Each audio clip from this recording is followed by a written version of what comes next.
I don't know what's going on with JD Martinez and Rafael Devers, the regression in their bats. I don't believe in Chris Sale being fully healthy. His Tommy John surgery didn't even happen until March. So we don't know when he's going to be healthy. And I know that Zerillo came on last year. He's like, why did Chris Sale wait an entire offseason, hurt, and tried to rehab it without surgery, and then decide to have Tommy John? The Red Sox are a mess, like from top to bottom. And I still have no clue why Benintendi, I know that his numbers weren't that great, but to ship him out for prospects, it was a very questionable decision. So I don't know really where this franchise is, but from a betting standpoint, the number keeps dropping on the win total, and I agree with it. But if it gets to 79.5 or 79, you got to start considering the over on this team, because there's at least enough talent in places to get to 79 wins. Drill, I'm curious to get your thoughts, if you have any, on the Red Sox. I mean, I guess in an ideal world, Sale and Rodriguez, hit their ceilings. They did add some more depth. If anyone in the world is considering a Red Sox long shot, should they say just stop, or could you see any upside with this team?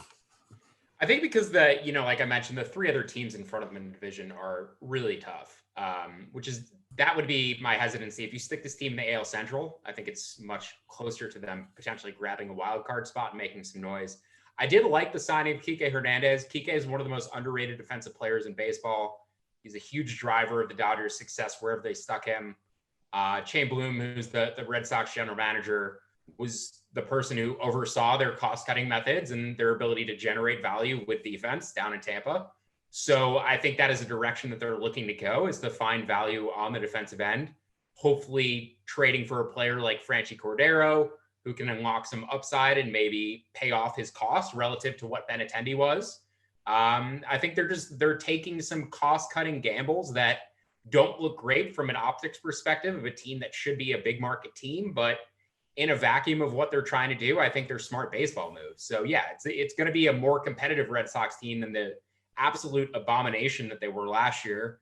I'm still looking for a book to honor my under 94 and under 93.5 wins bets from last year, because I don't think I'll ever make a better bet in my life. I really don't know if I will ever make a better bet in my life than those two. CLV God mode.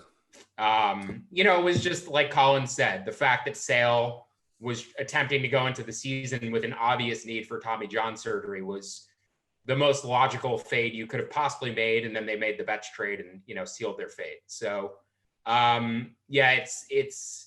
it's not great for a big market team to be making these moves, but they're not behaving like a big market team anymore. Yeah. I actually like the signing of Hunter Renfroe. Isn't he significant? He's really underrated in the field too, right? Like, he is a good defender as well. Yes. Yep. They're shoring up the defense. The bullpen was the major issue for them last year. They couldn't get anybody out. Yep. I feel like every game that they played with the Orioles ended 12-10.